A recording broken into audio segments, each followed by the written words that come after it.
বাংলাদেশে প্রতিদিন ঘটে যাওয়া গুরুত্বপূর্ণ ঘটনা ও সাম্প্রতিক নানা তথ্য নিয়ে আলোচনা ও বিশ্লেষণে TVN24 নিউজ নেটওয়ার্কের নিয়মিত আয়োজন আলোচনায় বাংলাদেশ অনুষ্ঠানে দর্শক আপনাদের স্বাগত জানাচ্ছি। আমি আশফাক আহমেদ। আজকের অনুষ্ঠানে অতিথি হিসেবে আমাদের সাথে যুক্ত আছেন সঞ্জয় দে রিপন, সহকারী অধ্যাপক, ঢাকা বিশ্ববিদ্যালয়, এবং আমাদের সাথে আরও যুক্ত আছেন একরামুল হক সায়েম, সাবেক সভাপতি, reporters forum for election and democracy. আপনাদের স্বাগত জানাচ্ছি আলোচনায় বাংলাদেশ অনুষ্ঠানে। আপনাদের সাথে আলোচনা শুরু করার আগে আমি কয়েকটি তথ্য একটু দর্শকদের উদ্দেশ্যে তুলে ধরতে চাই এবং এই বিষয়গুলো নিয়েই আপনাদের সাথে মূলত আলোচনা করব। প্রথমে যে তথ্যটি তা হচ্ছে ব্রিটেন সফররত অন্তর্বর্তী সরকারের প্রধান উপদেষ্টা অধ্যাপক ডক্টর মোহাম্মদ ইউনূসের সঙ্গে বিএনপির ভারপ্রাপ্ত চেয়ারম্যান তারেক রহমানের বৈঠক করবেন আগামী 13 জুন। বিএনপি মহাসচিব মির্জা ফখরুল ইসলাম আলমগীর জানিয়েছেন, লন্ডনে স্থানীয় সময় শুক্রবার 9টা থেকে 11টার মধ্যে এই বৈঠক হবে। মঙ্গলবার সাংবাদিকদের তিনি বলেন, প্রধান উপদেষ্টা আমাদের ভারপ্রাপ্ত চেয়ারম্যানকে আমন্ত্রণ জানিয়েছেন, তিনি যে হোটেলে উঠেছেন সেখানেই বৈঠক হবে। তিনি আরো বলেন, আমরা প্রত্যাশা করছি যে এটা বাংলাদেশের যে রাজনৈতিক সংকটগুলো কাটিয়ে উঠতে ইতিবাচক ভূমিকা রাখতে পারে। এই সাক্ষাৎ ব্যক্তিগতভাবে মনে করি সাম্প্রতিক রাজনৈতিক প্রেক্ষাপটে এটি একটি টার্নিং পয়েন্ট হতে পারে। প্রধান উপদেষ্টা ও বিএনপির ভারপ্রাপ্ত চেয়ারম্যান এই বৈঠককে বড় ইভেন্ট, মেজর পলিটিক্যাল ইভেন্ট উল্লেখ করে ফখরুল বলেন, এই সাক্ষাৎ হলে অনেক সমস্যার সমাধান হয়ে যেতে পারে, নতুন ডাইমেনশন সৃষ্টি হতে পারে। সাক্ষাৎকারের সুনির্দিষ্ট কোনো এজেন্ডা নেই বলে আরেক প্রশ্নের উত্তরে তিনি জানিয়েছেন বিএনপি মহাসচিব। এবং এরপর যে তথ্যটি তা হচ্ছে এয়ারবাসের এক্সিকিউটিভ ভাইস প্রেসিডেন্ট ওয়াউটার ভ্যান ওয়ার্শ মঙ্গলবার লন্ডনে বাংলাদেশের অন্তর্বর্তীকালীন সরকারের প্রধান উপদেষ্টা অধ্যাপক ডক্টর মোহাম্মদ ইউনূসের সঙ্গে সাক্ষাৎ করেছেন এবং এর আগে প্রধান উপদেষ্টাকে স্বাগত জানাতে হোটেলের সামনে সমবেত হন একদল প্রবাসী বাংলাদেশি। তাদের অনেকেই জামায়াত ইসলামী, খেলাফত মজলিস সহ সমমনা দলের সঙ্গে সংশ্লিষ্ট। এ সময় জাতীয় নাগরিক পার্টির ব্যানারেও কিছু ব্যক্তিকে দেখা যায়। অন্যদিকে লন্ডনের ডরচেস্টার হোটেলের সামনে অবস্থান নিয়ে প্রধান উপদেষ্টার বিরুদ্ধে বিক্ষোভ করেন ব্রিটেনে অবস্থানরত আওয়ামী লীগের নেতা, কর্মী ও সমর্থকরা। এই বিক্ষোভে বেশ কয়েকজন সাবেক মন্ত্রী, এমপিও অংশ নেন। তাদের মধ্যে আমি যে প্রতিবেদন থেকে এই অংশটি নিয়েছি সেখানে বলা হচ্ছে যে তাদের মধ্যে সুনামগঞ্জ 1 আসনের সাবেক এমপি রণজিৎ সরকার, হবিগঞ্জ 3 আসনের সাবেক এমপি ও সিলেট মহানগর আওয়ামী লীগের যুগ্ম সাধারণ সম্পাদক বিধান কুমার সাহাকে প্রথমবারের মতো প্রকাশ্যে দেখা গেছে। এছাড়া সাবেক প্রতিমন্ত্রী খালিদ মাহমুদ চৌধুরী সহ বেশ কয়েকজন সাবেক মন্ত্রী, এমপি ও ব্রিটেনে আওয়ামী লীগের নেতাকর্মীরা বিক্ষোভে অংশ নেন। এবং সবশেষ আরেকটি তথ্য তা হচ্ছে এপ্রিল মাসকে জাতীয় নির্বাচনের জন্য উপযুক্ত নয় বলে উল্লেখ করে অন্তর্বর্তী সরকারকে সময়সূচি পুনর্বিবেচনা করার আহ্বান জানিয়েছেন বিএনপি মহাসচিব মির্জা ফখরুল ইসলাম আলমগীর। তিনি আশা প্রকাশ করে বলেছেন, অন্তর্বর্তী সরকার বাস্তবতার ভিত্তিতে এই বিষয়টি পুনর্বিবেচনা করবে। মির্জা ফখরুল বলেন, আমরা এখনো এপ্রিলের প্রথম দিকে যে নির্বাচনের বিষয়টি, এটি নিয়ে দলীয় কোনো সিদ্ধান্ত গ্রহণ করিনি। আমরা আশা করি সরকার এই বিষয়টি বাস্তবতার আলোকে বিবেচনা করবে।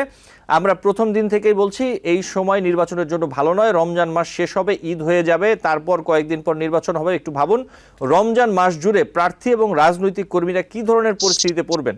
ফখরুল আরও বলেন, তিনি এখন থেকেই চিন্তিত যে প্রতিদিন ইফতার পার্টি আয়োজন করতে হবে যা নির্বাচনী ব্যয় বাড়িয়ে দ্বিগুণ করবে।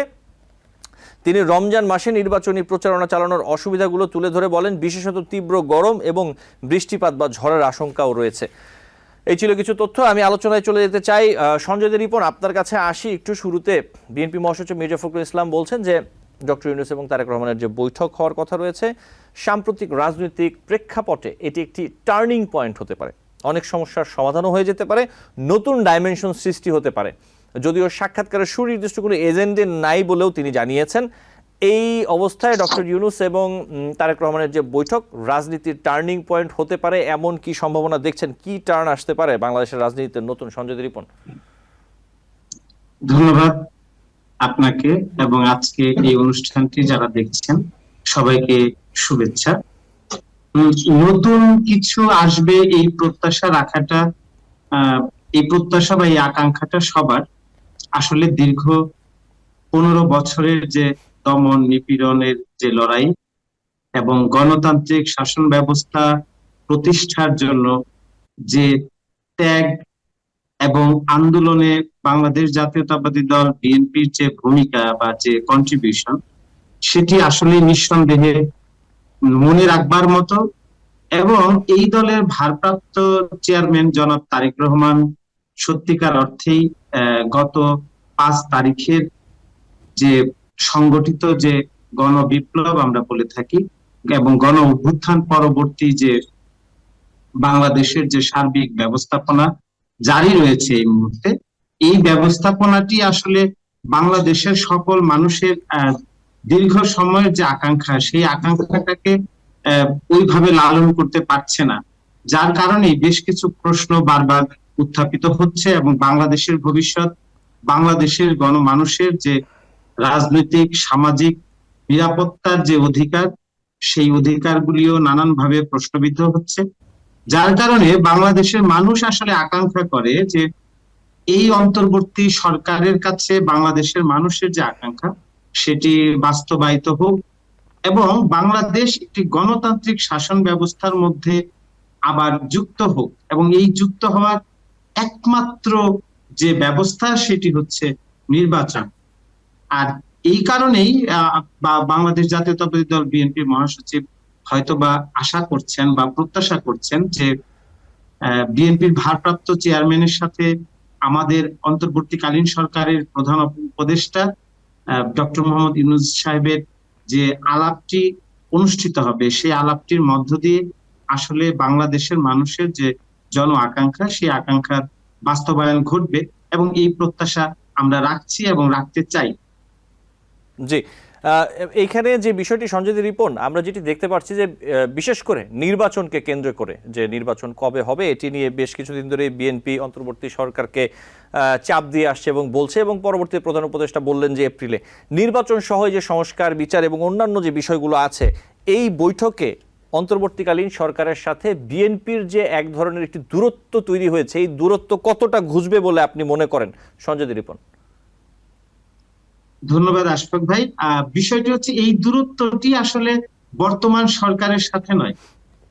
এই দূরত্বটি যদি মনে করানো হয়ে থাকে বা কোন সরকারের কোন উপদেষ্টা বা উপদেষ্টা বৃন্দ বা যারা এই সরকার কাঠামোর সুযোগ সুবিধা ভোগ করছেন, তাদের ভেতরে যদি কেউ মনে করে থাকেন যে বিএনপির সাথে বর্তমান সরকার ব্যবস্থায় যারা সংযুক্ত রয়েছেন তাদের একটি দূরত্ব রয়েছে, আসলে এই দূরত্বটি যদি থেকে থাকে বা মনে করে থাকে বা এটি প্রচার করে থাকে বা এটা কোনোভাবে যদি অনুধাবন করে থাকেন, তাহলে আমি মনে করব এই দূরত্বটি ঐতিহাসিক দূরত্ব। আপনি খেয়াল করবেন আজকে যখন প্রধান উপদেষ্টা যখন পৌঁছেছেন তখন কিন্তু আপনি একটা সংবাদে আমি দেখতে পেলাম যে সেখানে ধারণা করা হয় জামাত শিবির এবং তাদের অনুসারী এবং এনসিপি অনুসারী যারা, তারা তার পক্ষে তাকে অভিনন্দন জানিয়েছেন।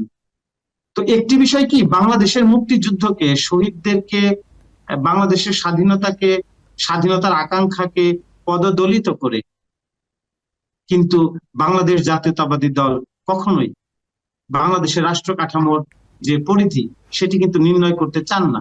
বাংলাদেশ জাতীয়তাবাদী দল স্বাধীনতা এবং সার্বভৌমত্বের প্রতি পুরোপুরি আস্থা, শ্রদ্ধা এবং বিশ্বাস রেখে বাংলাদেশের একটি গণতান্ত্রিক কাঠামো নির্মাণ করতে চান।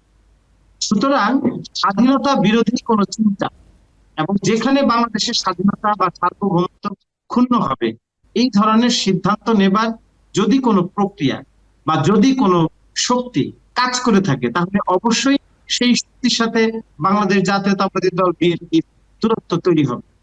কিন্তু বাংলাদেশ জাতীয়তাবাদী দল মুক্তিযুদ্ধের পক্ষে এবং গণতন্ত্রের পক্ষে সাধারণ মানুষের যে আকাঙ্ক্ষা, সেই আকাঙ্ক্ষা ধারণ করে যে লড়াই, সেই লড়াইটি বাংলাদেশ জাতীয়তাবাদী দলই করে যাবে। কারণ এই দলটি স্বাধীনতার অস্তিত্ব এবং স্বাধীনতার যে আকাঙ্ক্ষা এবং চেতনাকে ধারণ করে যে গণতান্ত্রিক কাঠামো তৈরি করতে চান, যেখানে জনমানুষের যে আকাঙ্ক্ষা, সেই আকাঙ্ক্ষার প্রতিফলন ঘটবে। এখন এই প্রতিফলনের জায়গায় যদি কেউ মনে করেন যে এই প্রতিফলন তারা 2 মাস পরে বা 2 বছর পরে ঘটাতে চান, তাহলে এক ধরনের রাজনৈতিক দূরত্ব সেটা তৈরি হতে পারে। কিন্তু আমি মনে করছি বাংলাদেশের বর্তমান যে রাজনৈতিক পরিস্থিতি, এখানে একটি conceptual crisis, political conceptual crisis তৈরি হয়েছে। এই পলিটিক্যাল কনসেপচুয়াল ক্রাইসিস তখনই তৈরি হবে যখন এইখানে নির্দিষ্ট গোষ্ঠীর সুযোগ সুবিধা বা তাদের সুযোগ সুবিধা দীর্ঘমেয়াদী বাস্তবায়নের লক্ষ্যে কোন ধরনের ইনিশিয়েটিভ নেওয়া, যে ইনিশিয়েটিভ গুলি অবশ্যই অ্যাকচুয়াল পলিটিক্যাল যে ক্রাইসিস, অ্যাকচুয়াল পলিটিক্যাল যে সমাধান, সেই সমাধানের দিকে নেবার যে উদ্যোগ, সেই উদ্যোগ যদি না থাকে, সেই জায়গা থেকেই কিন্তু এই দূরত্বটা তৈরি। তো জি সুতরাং এই যে কনসেপচুয়াল যে ক্রাইসিস, এগুলি উদ্দেশ্য প্রণোদিত এবং আসলেই বিএনপি বা অন্যান্য গণতান্ত্রিক রাজনৈতিক সংগঠনগুলি যে আকাঙ্ক্ষার কথা বারবার বলে আসছে, এটা কিন্তু বাংলাদেশের পলিটিক্যাল যে লাইবিলিটিস, সেই লাইবিলিটিস এর জায়গা থেকে তারা কিন্তু এই কথাগুলি বলছে। তো সুতরাং আমি যদি ব্যক্তি স্বার্থের কথা বিবেচনা করে গণমানুষের রাজনৈতিক আকাঙ্ক্ষাকে আমি পাত্তা না দেই, আমি যদি গণমানুষের কন্ট্রিবিউশনকে আমি তুচ্ছ তাচ্ছিল্য করি, তাহলে তো এক ধরনের পলিটিক্যাল যে ডিস্টেন্স, এটা কিন্তু বাড়তে থাকে। তো সুতরাং আমরা আশাবাদী যে আসলে এই দীর্ঘ অগণতান্ত্রিক শাসন ব্যবস্থার পরবর্তী যে ইন্টারিম গভর্নমেন্ট, এই গভর্নমেন্টের সাথে এই গভর্নমেন্টের অবশ্যই গণমানুষের আকাঙ্ক্ষার যে রাজনীতি, সেই রাজনীতি ফিরিয়ে আনবার একটি দায়িত্ব রয়েছে। এবং এই সরকারের যে প্রধান উপদেষ্টা, তিনি অত্যন্ত বিচক্ষণ, বুদ্ধিদীপ্ত একজন মানুষ, এবং তার নেতৃত্বে বাংলাদেশে অবশ্যই একটি দারুণ নির্বাচন, একটা উৎসবমুখর নির্বাচন হবে, যে জি নির্বাচনের মধ্য দিয়ে বাংলাদেশের মানুষের আশা আকাঙ্ক্ষার প্রতিফলন ঘটবে। জি সঞ্জয় রিপন, আপনাকে ধন্যবাদ। আমি নিশ্চয়ই আসবো আপনার কাছে এবং এই নির্বাচনের বিষয় নিয়ে আমরা আরো বিস্তারিত কথা বলবো। ইকরামুল হক সায়েম, আপনার কাছে একটু আসি। ডক্টর ইউনূস এবং তারেক রহমানের যে বৈঠক নিয়ে কথা হচ্ছে, এটি বাংলাদেশের রাজনীতিতে কতটা টার্নিং পয়েন্ট হতে পারে? যে সকল সমস্যা রয়েছে রাজনৈতিক অরাজনৈতিক, তার সমস্যার সমাধান কতটা হতে পারে? নতুন ডাইমেনশন সৃষ্টির কথা অথবা প্রত্যাশা করা হচ্ছে, নতুন কোনো ডাইমেনশন সৃষ্টি হতে পারে কিনা, আপনি কিভাবে দেখেন বিষয়টি? না, এটা তো মির্জা ফখরুল ইসলাম তিনি খুব সরাসরি বলেছেন যে ডক্টর ইউনূস এবং তারেক রহমানের বৈঠকটি টার্নিং পয়েন্ট। এবং আপনি দেখবেন যে আজকে মির্জা ফখরুল ইসলামের কিন্তু কথাবার্তা, বডি ল্যাঙ্গুয়েজ কিন্তু অন্য দিনের তুলনায় কিন্তু ভিন্ন ছিল। এক ধরনের সমঝোতা হচ্ছে, এক ধরনের সরকারের প্রতি নমনীয়তাই কিন্তু আজকে মির্জা ফখরুলের কথাবার্তায় উঠে এসেছে। এবং আমরা আমাদের সাংবাদিক সহকর্মীদের সাথে কাছ থেকে খোঁজ খবর নিয়ে যেটা জেনেছি যে মূলত কয়েকদিন আগে যে ঈদের শুভেচ্ছা বিনিময় করতে গিয়েছিলেন বিএনপি সিনিয়র নেতারা, বেগম খালেদা জিয়ার সাথে শুভেচ্ছা বিনিময় করেছেন। সেখানে বেশিরভাগই স্থায়ী কমিটির সদস্য ছিলেন, বাকি আছে সিনিয়র নেতা ছিলেন। সেখানে মূলত এই বিষয়ে এক ধরনের পরিবর্তনের বার্তা বেগম খালেদা জিয়া দেন।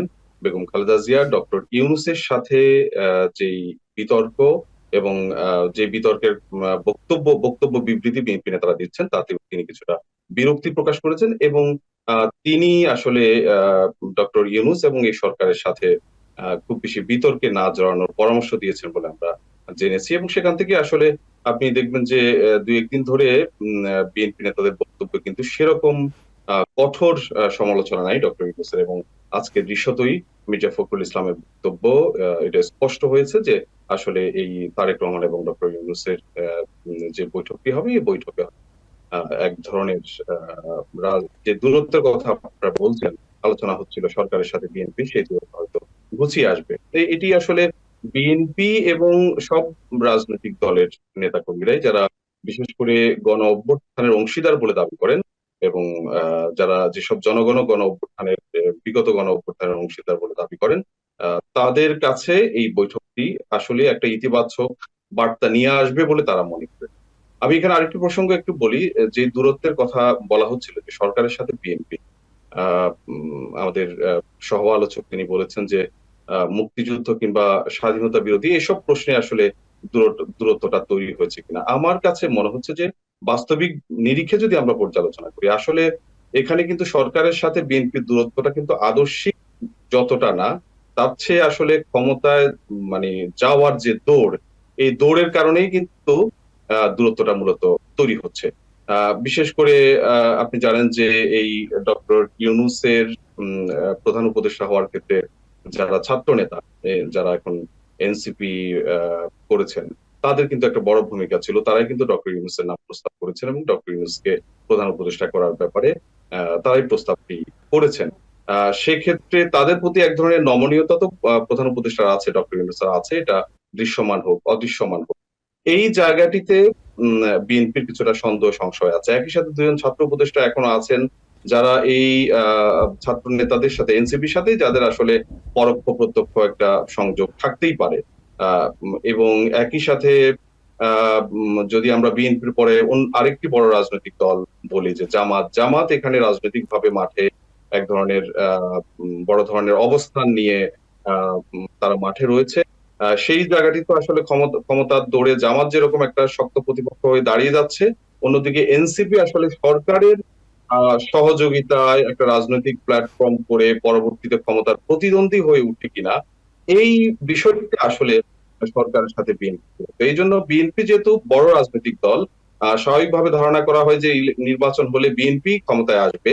সেক্ষেত্রে বিএনপির স্বাভাবিকভাবে বিএনপি মনে করে যে দ্রুত নির্বাচন হওয়া উচিত এবং এই নির্বাচনের মাধ্যমে নির্বাচিত সরকার, অর্থাৎ বিএনপি নেতাদের মতে যে বিএনপি সরকার দ্রুত সরকারে আসুক। সে জায়গায় কোনো ধরনের আসলে সংশয় সন্দেহ তৈরি হচ্ছে কিনা, সেই সংশয় সন্দেহের জায়গাটিতে কিন্তু সরকারের সাথে দূরত্ব তৈরি হচ্ছে। আমি মনে করি না যে এখানে খুব একটা আদর্শিক দূরত্ব এখানে খুব বেশি রয়েছে, কারণ এই জামাতের সাথে একই সাথে বিএনপি তো দীর্ঘ সময় আন্দোলন করেছে, তখন কিন্তু এই মুক্তিযুদ্ধ স্বাধীনতার প্রশ্নগুলো এভাবে আসে নাই, এখন আসতেছে। কারণ জামাত এখন এখানে বিএনপির প্রতিপক্ষ যদি কেউ হয়ে থাকে, এখন আওয়ামী লীগ যেহেতু নাই, জামাত বা এনসিপি হয়তো প্রতিপক্ষ হতে পারে। সেই জায়গাটিতে কিন্তু বিএনপির আসলে সন্দেহ সংশয় যে নির্বাচন আসলে বিলম্বিত করে এই শক্তিগুলো, এই রাজনৈতিক পক্ষগুলো আসলে আরো শক্তিশালী হচ্ছে কিনা। এবং একই সাথে ডক্টর ইউনূসের ব্যাপারে বিভিন্ন পক্ষ বলছে, যেমন ঈদের জামাতেও আপনি দেখেছেন যে 5 বছর চাই, আপনাকে 5 বছর চাই, দালালদের কথা শুনবেন না, এই ধরনের বিভিন্ন কথাবার্তা এসেছে। সেদিক থেকে বিএনপির এই সন্দেহ সংশয়টাও আছে যে ডক্টর ইউনূস আসলে জুন পর্যন্ত নির্বাচনের যে সময়সীমা দিয়েছেন, এখন তো এপ্রিল আরো সুনির্দিষ্টভাবে ঘোষণা করেছেন। সেই জায়গাটিতে আসলে ডক্টর ইউনূসের এই মানে ক্ষমতা থাকাটা আরো বেশি বিলম্বিত হয় কিনা, এসব প্রশ্নেই কিন্তু আসলে দূরত্বটা তৈরি হচ্ছে। আমি আবারও বলছি, আমার কাছে মনে হচ্ছে না যে আদর্শিক দূরত্ব সরকার। জি, একরামুল হক সাহেব, এই বিষয়ে আসবো আমি সঞ্জয় রিপন আপনার কাছে। আমি একটু আপনার কাছে আসি। সাধারণত বাংলাদেশে ডিসেম্বর জানুয়ারিতেই জাতীয় নির্বাচন অনুষ্ঠিত হয়। আমরা যদি দেখি বেশিরভাগ ক্ষেত্রে প্রধান উপদেষ্টা এপ্রিলের কথা বলছেন এবং মির্জা ফখরুল ইসলাম আলমগীর থেকে শুরু করে বিভিন্ন রাজনৈতিক দলের নেতারা এই সময়টি নিয়ে আপত্তি জানাচ্ছেন। তারা রমজানের কথা বলছেন, তখনকার আবহাওয়ার কথা বলছেন, আরও নানান কথা বলছেন। একরামুল হক সাহেব, আপনি দীর্ঘদিন ধরে নির্বাচন কমিশনের সাথে কাজ করেন, আপনি সাংবাদিকতা করেন এই বিটে। এই সময়টা নির্বাচনের জন্য কতটা উপযোগী আপনি কি মনে করেন একরামুল হক সাহেব? বাংলাদেশে নির্বাচনের জন্য উপযোগী আসলে ডিসেম্বর জানুয়ারিকে ধরা হয় নানান কারণে। আবহাওয়াগত কারণ তো আছেই, একই সাথে ডিসেম্বরটা বা স্কুলগুলোতে, যেহেতু কেন্দ্র আসলে স্কুলগুলোতেই হয়, ডিসেম্বরে আসলে বার্ষিক পরীক্ষা শেষ হয় এবং জানুয়ারির প্রথম দিকে স্কুল, সব স্কুল হয়তো তাদের ছুটি থাকার একটা বিষয় আছে। জি, পুরোপুরি শুরু করে না। এসব কারণে, আবহাওয়াগত কারণ এবং এই যে কেন্দ্রের বিষয়ের কারণে এই সময়টাকে উপযুক্ত মনে করা হয়। এপ্রিল যতটা না উপযুক্ত, তার চেয়ে বেশি উপযুক্ত ডিসেম্বর জানুয়ারি, এটা কিন্তু একেবারে এক কথায় বলেন। এখন এপ্রিলের প্রসঙ্গটা আনা হচ্ছে যে যেহেতু প্রধান উপদেষ্টা এবং এই সরকারের অন্যতম বিষয় হচ্ছে যে বিচার, সংস্কার এবং নির্বাচন। সেক্ষেত্রে নির্বাচনের আগে বিচার এবং সংস্কারের কাজগুলো শেষ করতে হবে। বিচারের কাজগুলো হয়তো পুরোপুরি শেষ করতে না পারলেও মোটামুটি একটা পর্যায়ে যেতে চায় এবং একই সাথে মৌলিক সংস্কারের কাজগুলো শেষ করতে চায়। সেই ক্ষেত্রে আসলে এপ্রিলটাকে বিবেচনা করা হবে। আমরা যদি আবহাওয়াগত বিষয়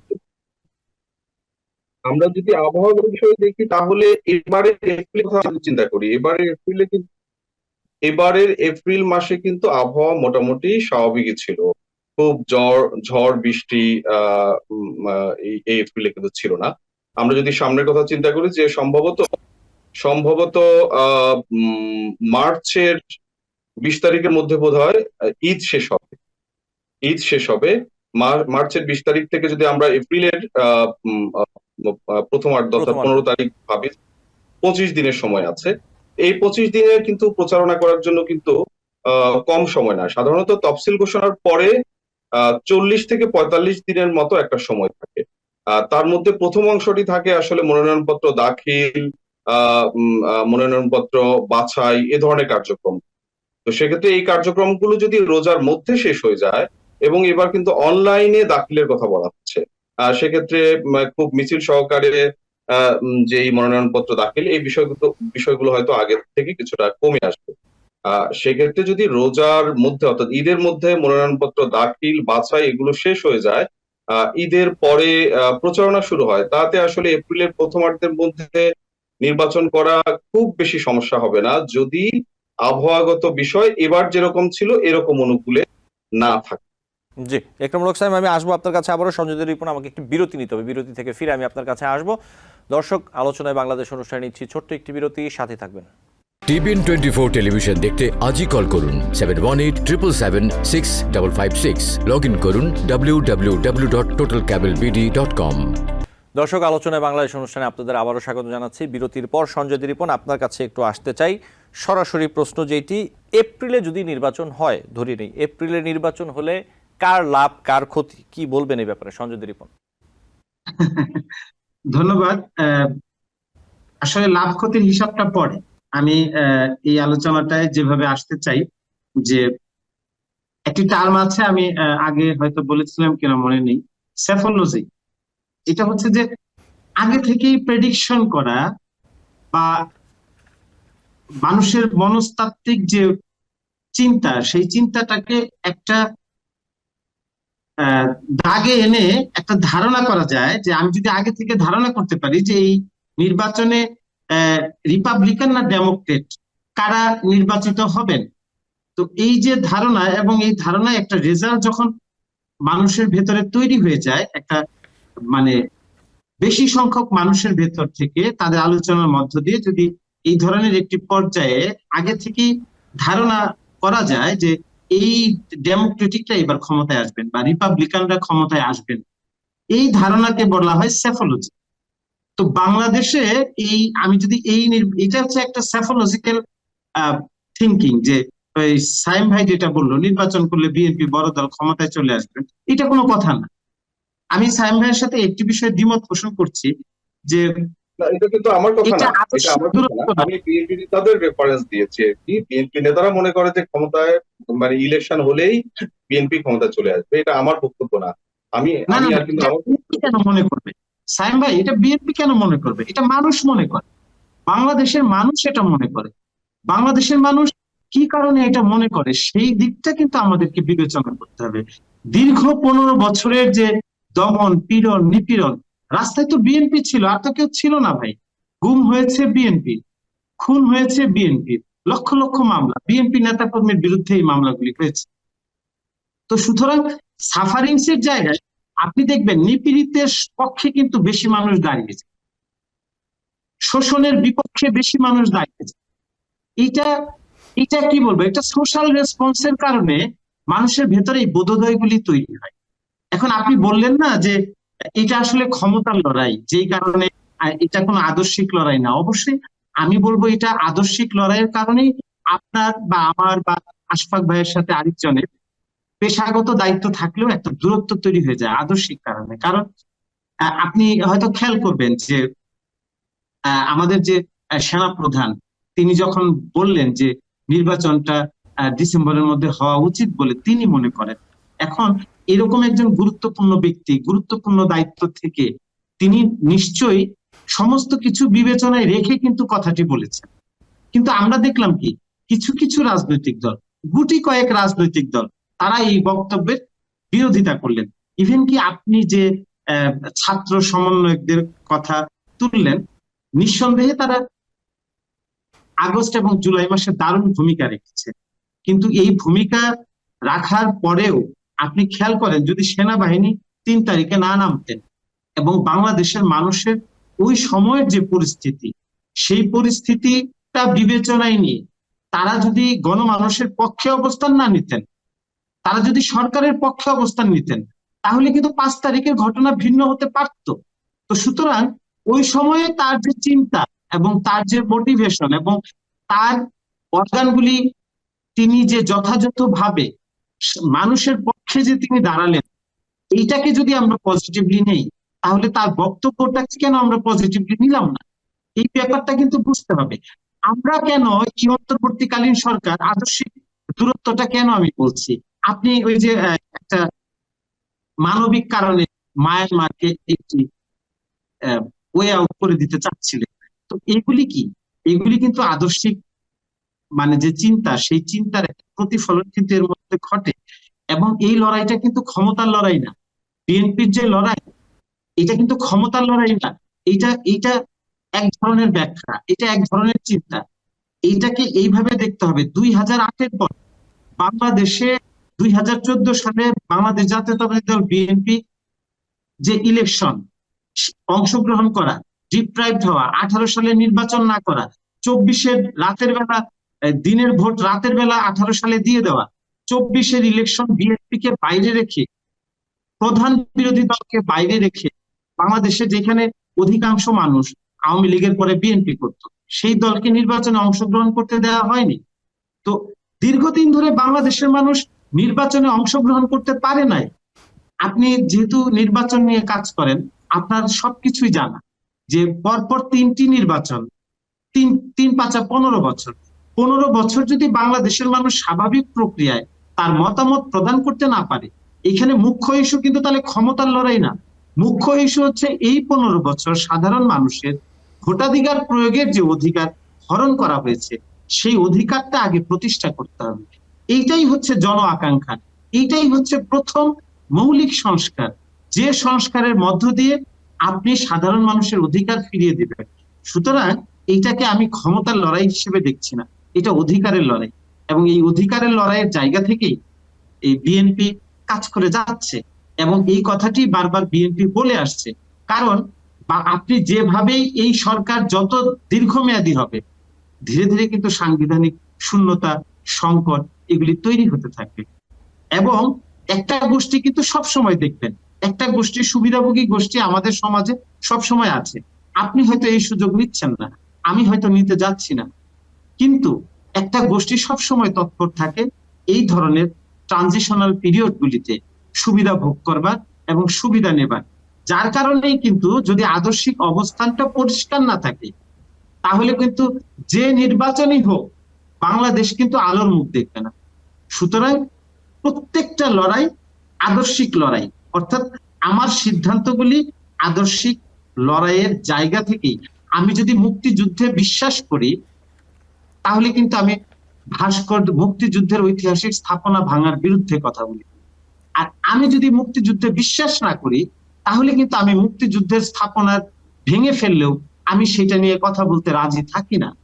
তো সুতরাং এই যে মানুষের যে চেতনার জায়গাটা, দিন শেষে ক্ষমতা একটা ফ্যাক্ট, কিন্তু এই ক্ষমতার লড়াইটা করতে যারা যায়, সেখানে যদি আদর্শিক অবস্থান নিশ্চিত না থাকে, সেই জায়গায় কিন্তু ক্ষমতাটা অন্ধকারের দিকে যেতে থাকে, যেটা আমরা গত 15 বছর দেখেছি। গত 15 বছর আওয়ামী লীগ নিঃসন্দেহে মানে বাংলাদেশের ইতিহাসে তাদের অংশীদারিত্ব রয়েছে, কিন্তু রাষ্ট্র পরিচালনা করতে গিয়ে ক্ষমতা কেন্দ্রিক শাসন ব্যবস্থা প্রতিষ্ঠা করবার মধ্য দিয়ে তাদের আদর্শিক অনেক বিচ্যুতি ঘটেছে। আদর্শিক বিচ্যুতি ঘটার কারণেই কিন্তু তারা সাধারণ মানুষদের যে আকাঙ্ক্ষা, সেই আকাঙ্ক্ষাটা তারা টের পায়নি, বুঝতে পারে নাই। কিন্তু আমরা বিশ্বাস রাখতে চাই যে বর্তমান সরকার বা বর্তমান যে প্রধান উপদেষ্টা রয়েছেন বা উপদেষ্টা বৃন্দ রয়েছেন, তাদের অনেকের বিরুদ্ধেই কিন্তু অনেক ধরনের এই যে আদর্শিক যে দূরত্ব, এই দূরত্বের অনেক নমুনা কিন্তু আমরা দেখতে পেয়েছি। তো সুতরাং এই যে বাংলাদেশের যে প্রধান উপদেষ্টা রয়েছেন এখন, আমরা মনে করি যে বাংলাদেশের স্বাধীনতা, সার্বভৌমত্ব সমুন্নত রাখা, বাংলাদেশের এই দীর্ঘদিনের মানুষের অধিকার ধ্বংস করে যে জায়গাটায় নিয়ে যাওয়া হয়েছে, সেই জায়গা থেকে ফিরে আসবার জন্য এই নির্বাচনটাকে ক্ষমতায় যাওয়ার নির্বাচন বা ক্ষমতায় যাওয়ার কারণে নির্বাচনের কথা বলা, এই ধরনের বয়ানটা বা এই ধরনের চিন্তার জায়গা থেকে সরে আসতে হবে। সরে আসতে হবে এই কারণে তাদেরকে ভাবতে হবে যে এটা ক্ষমতায় যাওয়ার জন্য নির্বাচন চাওয়া না, মানুষের অধিকার প্রতিষ্ঠা করবার জন্য নির্বাচন চাওয়া। যেহেতু গত 15 বছর বাংলাদেশের মানুষ তাদের মতামত দিতে পারে নাই। এইটা একটা ফান্ডামেন্টাল সংস্কার। এই সংস্কারটি বাংলাদেশের যে রাজনৈতিক পট এবং সাধারণ মানুষের এবং রাজনৈতিক পরিবেশ উন্মুক্ত করবার যে জায়গা, সেই জায়গাটিকে স্বচ্ছ করতে হলে, পরিষ্কার করতে হলে এইটা দরকার। এখন যেটা প্রশ্নটা আসলো যে আসলে এপ্রিলে নির্বাচন হলে সুবিধা অসুবিধা দুটোই সায়েম ভাই খুব সুন্দরভাবে ব্যাখ্যা করেছেন।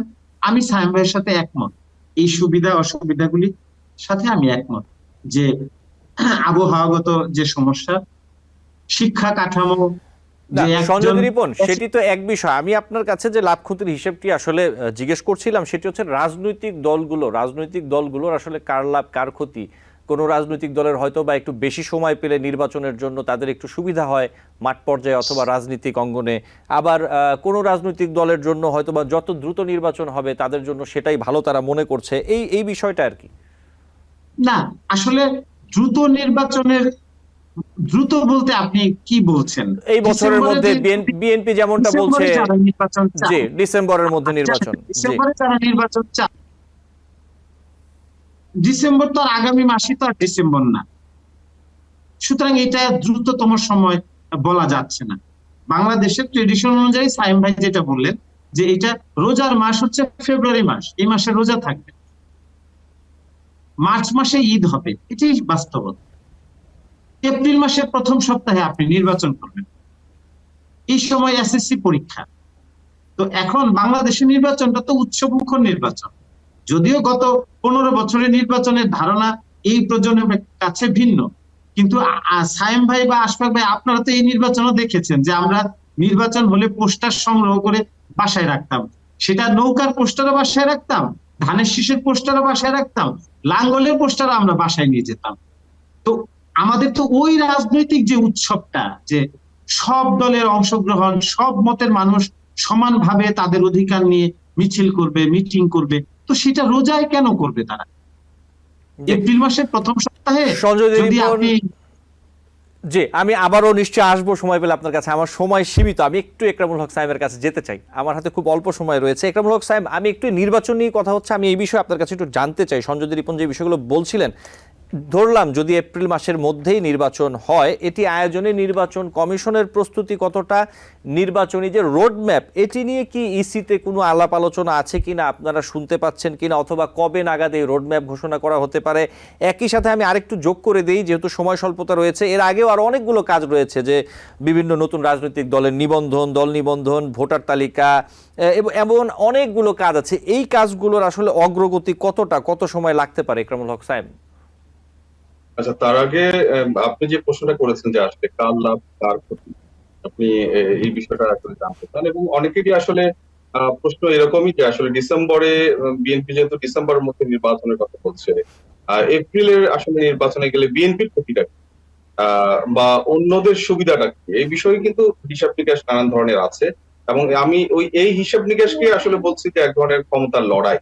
আদর্শের কথা আমি যেটা বলেছি যে রাজনৈতিক দলগুলোর তো সবারই এক একটা আদর্শ আছে। বিএনপি এক ধরনের আদর্শ আছে, এনসিপি, জামাত, সিপিবি, তাদের সবারই নিজস্ব আলাদা আলাদা আদর্শ আছে। আমি বলেছি সরকারের সাথে যে দূরত্বটা, সেই দূরত্বটা যতটা না আদর্শিক, তার থেকে বেশি ক্ষমতায় যাওয়ার যে দৌড়, সেই দৌড় কেন্দ্রিক আসলে দূরত্বটা আসলে বেশি। যেটি আমি আবারও মানে রিপিট করছি যে বিএনপি হয়তো মনে করছে যে সময়টা যত বিলম্ব হবে তত আসলে এনসিপি, জামাত, যারা এখন বিএনপির প্রতিপক্ষ, বিএনপি মনে করছে যে এরাই হয়তো তার প্রতিপক্ষ হওয়ার সুযোগ রয়েছে, এদের হয়তো শক্তি সামর্থ্য এর মধ্যে বাড়বে, এনসিপি হয়তো তাকে আর একটু গুছিয়ে নেওয়ার চেষ্টা করবে, এবং একই সাথে প্রধান উপদেষ্টা ডক্টর ইউনূস তিনি তার ক্ষমতাকে আরো বিলম্বিত করেন কিনা, এইটাই কিন্তু আসলে সাধারণ প্রশ্ন বিএনপির কাছে, কিংবা যারা খুব দ্রুত নির্বাচন চান তাদের মধ্যে এই ধরনের সন্দেহ সংশয় আছে বলেই নির্বাচনটা আসলে দ্রুত চান। এখানে সরকারের সাথে খুব বেশি আদর্শিক দ্বন্দ্ব আছে বলে আমি মনে করি না। রাজনৈতিক দলগুলোর সাথে আদর্শিক দ্বন্দ্ব থাকতেই পারে। উপদেষ্টাদের কথা বলেছেন সহ আলোচক, উপদেষ্টারা আসলে কিন্তু বিএনপি, জামাত, এনসিপি সহ, তখন যদিও এনসিপি হয় নাই, যারা ছাত্র নেতারা ছিল, তাদের কিন্তু সমর্থনেই কিন্তু এই উপদেষ্টারা নির্বাচিত হয়েছে। আমি যতটুকু জানি যে একেবারে তারেক রহমান কিংবা মির্জা ফখরুল, এদিকে ডাক্তার শফিকুর রহমান কিংবা জামাতের শীর্ষ পর্যায়ের নেতাদেরকে অবগত করেই কিন্তু এই উপদেষ্টাদের সরকারে নেওয়া হয়েছে। তাতে আসলে উপদেষ্টাদের কার্যক্রম নিয়ে এরপরে সমালোচনা হতে পারে, সেটা ভিন্ন ব্যাপার। আপনি যেটা বলছেন নির্বাচনী প্রস্তুতি, নির্বাচন কমিশন কিন্তু আগে থেকেই প্রধান উপদেষ্টা যে রোড ম্যাপ দিয়েছেন ডিসেম্বর থেকে জুন, নির্বাচন কমিশন তার প্রথম অংশটাকে ধরে নিয়েছে, অর্থাৎ নির্বাচন কমিশন প্রস্তুতিটা ওই পর্যায়ে রাখতে চেয়েছে যেন ডিসেম্বরে নির্বাচন হলেই সে নির্বাচন কমিশন সঠিকভাবে আয়োজন করতে পারে এবং নির্বাচন কমিশনের কার্যক্রমগুলো সেভাবেই চলছে। কিন্তু যেহেতু জাতীয় ঐক্যমত্য কমিশনের কার্যক্রম এখনো শেষ হয় নাই, জুলাই সনদ এখনো চূড়ান্ত হয় নাই, সেখানে আসলে নির্বাচন কমিশনের সংস্কারগুলো আসলে কি কি হওয়া উচিত, সীমানা পুনর্নির্ধারণ, দল নিবন্ধন, এসব বিষয়ে কিন্তু সংস্কার কমিশনে বিভিন্ন ধরনের সুপারিশ এসেছে। ভোটার এনআইডি কার্যক্রম নিয়ে সুপারিশ এসেছে। এই ধরনের বিষয়গুলোতে আসলে নির্বাচন কমিশনের কি কি সংস্কার করা দরকার, সেই বিষয়গুলো যেহেতু এই জুলাই সনদের মাধ্যমে এখনো চূড়ান্ত হয় নাই, সেক্ষেত্রে নির্বাচন কমিশন খুব পূর্ণ উদ্যমে যে তাদের প্রস্তুতি নিতে পারছেন তা কিন্তু না। কিন্তু যেহেতু জুলাই সনদ হয়ে যাবে, অর্থাৎ নির্বাচন কমিশনের যে সংস্কারগুলো করা দরকার, রাজনৈতিক দলগুলো ঐকমত্য হবে যে এই সংস্কারগুলো করা দরকার, সেগুলো যদি চূড়ান্ত হয়ে যায় তাহলে নির্বাচন কমিশন এর পরে তাদের রোড ম্যাপ প্রণয়ন করে তাদের প্রস্তুতি নিতে পারে। কিন্তু এরই মধ্যে বেশ কিছু প্রস্তুতি নিয়ে রেখেছে এবং একই সাথে নির্বাচন কমিশন কিন্তু সংস্কার কমিশনের প্রস্তাব কিংবা জাতীয় ঐক্যমত্য কমিশনের প্রস্তাবের উপরই কিন্তু বসে নেই, তাদের যে স্বাভাবিক প্রস্তুতি, স্বাভাবিক কাজকর্ম, এগুলো কিন্তু তারা এগিয়ে নিচ্ছেন। তাতে ডিসেম্বর কিংবা এপ্রিলে হওয়ার বিষয়ে নির্বাচন কমিশনের প্রস্তুতির ঘাটতি হওয়ার কোনো সুযোগ নাই বলে আমি মনে করি। কারণ আপনি জানেন তো এর আগে নির্বাচনগুলো 3 মাসের মধ্যেই হয়েছে, তত্ত্বাবধায়ক সরকার হয়েছে, 3 মাসের মধ্যে নির্বাচন কমিশন নির্বাচন পরিচালনা করেছে, নির্বাচন শেষ করেছে। তাতে নির্বাচন কমিশনের প্রস্তুতি নিয়ে খুব সমস্যা হওয়ার কথা না। এখন প্রশ্ন উঠেছে যে এনসিপি বিশেষ করে নির্বাচন কমিশন পুনর্গঠন নিয়ে আবার প্রশ্ন তুলেছে, পুনর্গঠনের আহ্বান জানিয়েছে, পুনর্গঠনের দাবি জানিয়েছে। সেই জায়গাটিতে নতুন একটা প্রশ্ন আছে যে এই নির্বাচন কমিশনের প্রতি এনসিপি, যদিও এ ব্যাপারে জামাত যদিও সরাসরি নির্বাচন কমিশন নিয়ে খুব বেশি মন্তব্য করেনি, কিন্তু এনসিপি কিন্তু মন্তব্য করেছে এবং নির্বাচন কমিশনে তারা অবস্থান কর্মসূচি করেছে। এখন এটা আসলে নির্বাচন কমিশন পুনর্গঠনের দাবি না নির্বাচন কমিশনকে চাপে রাখার কৌশল, সেটা দেখার বিষয়। জি, একরামুল হক সায়েম, আপনাকে ধন্যবাদ। সঞ্জয় রিপন, আপনাকেও ধন্যবাদ জানাচ্ছি। আজকে আমাদের সময় শেষ, নিশ্চয়ই আপনাদের সাথে আবারও কথা হবে। আমাদের দর্শক আপনাদের মূল্যবান মতামত শুনতে পারবেন। দুজনেই ভালো থাকবেন, ধন্যবাদ। দর্শক, আলোচনায় বাংলাদেশ অনুষ্ঠানে আজ এই পর্যন্তই। পরবর্তী অনুষ্ঠান দেখার আমন্ত্রণ জানিয়ে বিদায় নিচ্ছি।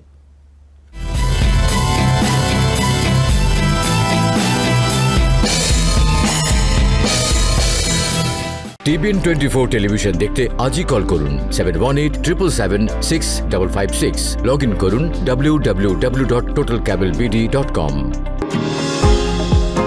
নিউ ইয়র্ক থেকে সম্প্রচারিত TBN 24 টেলিভিশন বিশ্বজুড়ে বাঙালির কণ্ঠস্বর।